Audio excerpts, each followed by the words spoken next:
So much of when we're like stress eating or we're kind of, we're avoiding the people around us and we kind of have put that vibe out there that we're not comfortable around the people around us. We turn our back to them when we get in the fridge and we kind of, don't want to make eye contact and we do all this kind of ridiculous stuff that over time actually gets to be more of an effort than if you were to just be like, hey, how are you doing? You know.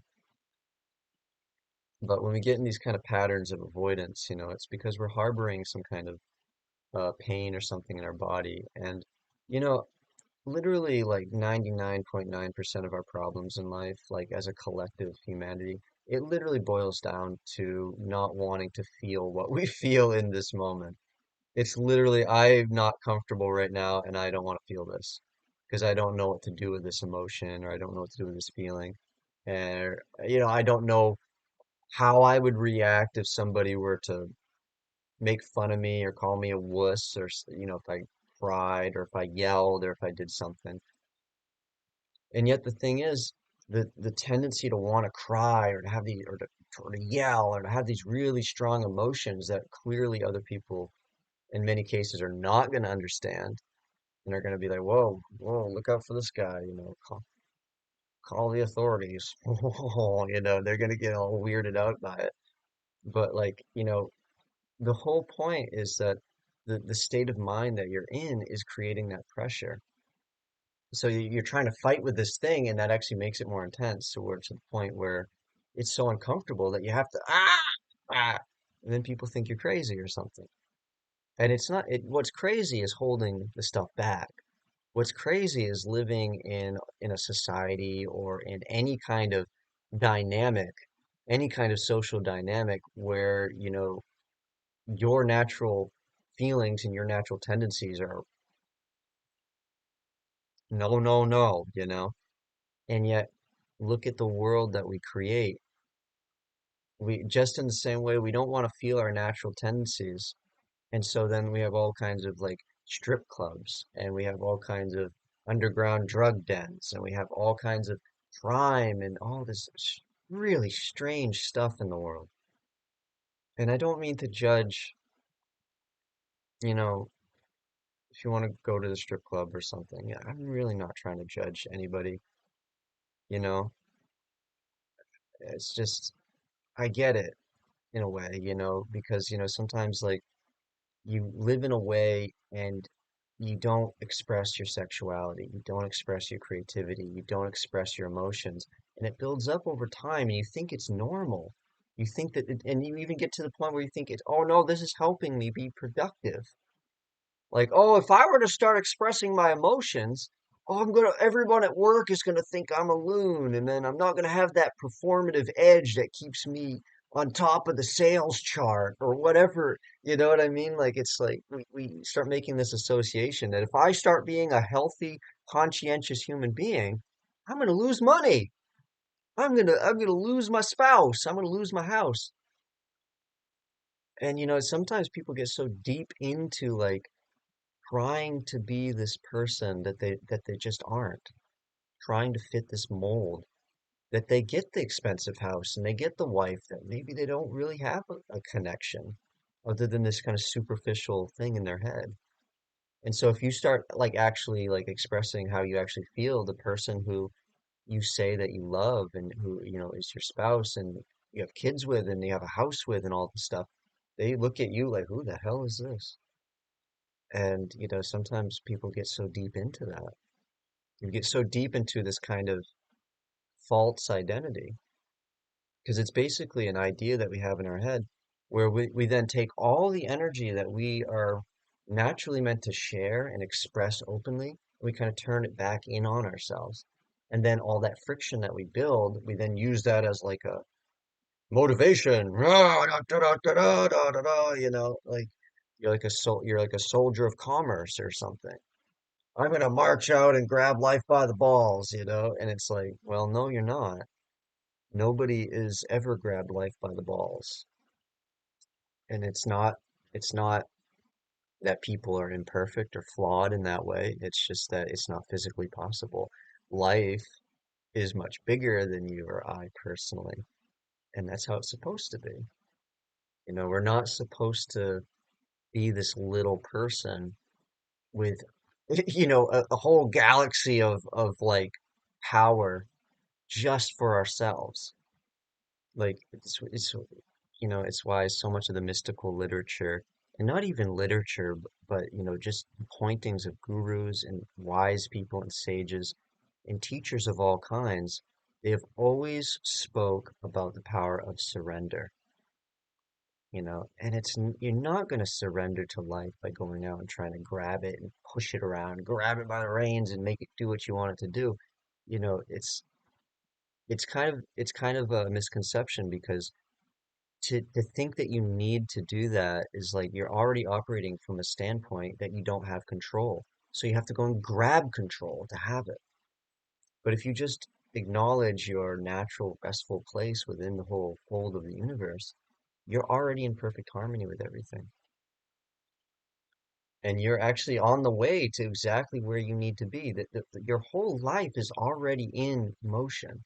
It's already a fluid motion. It's already starting from one point and it's going to another point.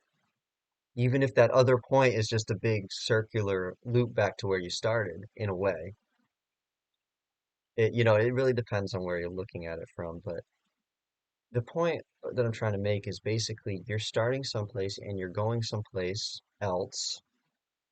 And and And basically, you're already there. You're already on the way there. Everything in life is already there. You're a bird and you've got the wings and the wind is already at your back. And the whole misconception is that we don't see it because we think that we can do it better, or we think that the place that the spirit is taking us is not as good as I had envisioned, and you don't give it a chance.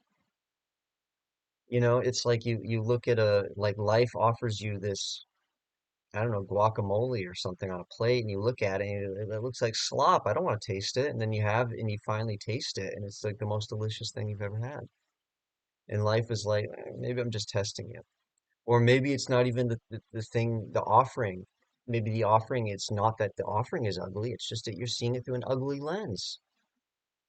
I mean, if you really have your eyes open, you can look at a pile of compost and see beauty in it. You can look at a dead animal and see beauty in it.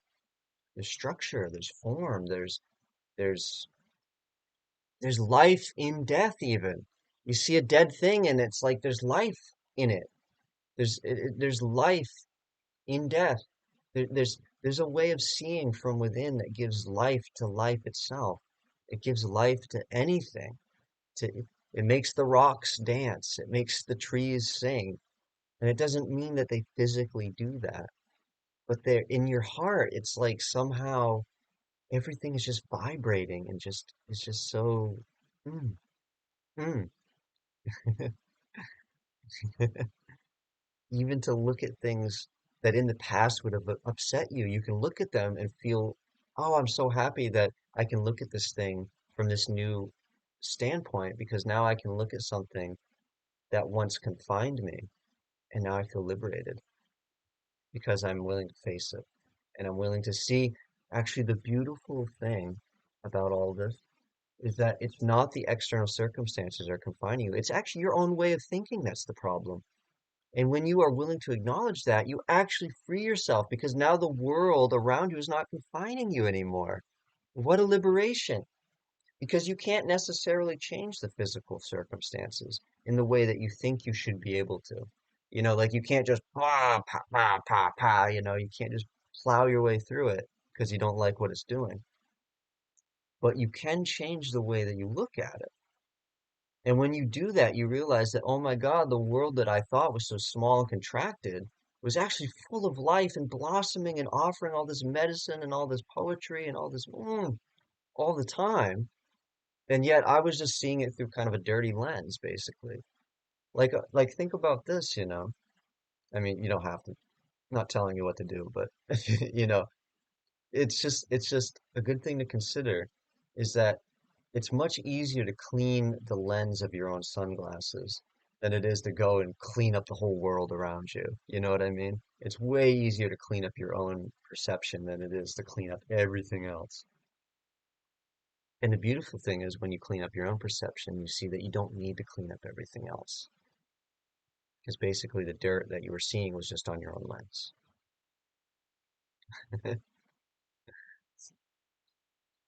There is a real power in that kind of humility because it's not humiliation, it's beauty. Having the humility to take responsibility for your own thoughts. Like, I want to acknowledge when my thoughts are limited so that I can get back to my unlimited self. I don't want to identify limited thoughts. And if I'm clinging to this whole, like, no, how dare you suggest that I could have shortcomings? How dare you suggest that I have limitations in the way that I think? How dare you suggest that I'm the one person, amongst 8 billion? Like there's 8 billion people and counting. And, when we're in our ego, we think, we're the one person of 8 billion. Everyone else is nuts. They're all crazy. But me, not me. No, I don't have any shortcomings. And how dare you suggest that I do? It's like, come on, man. Come on, it's bullshit. Total BS. And we know it's BS. That's why we try so hard to compensate for it. It's much easier just to be like, all right, I wasn't seeing things clearly. And it's a beautiful thing. It's a beautiful thing because then you're like, oh, now I see the difference between what I could have been doing and what I was doing. Oh man, I could go on and on about it, but oh, life is good.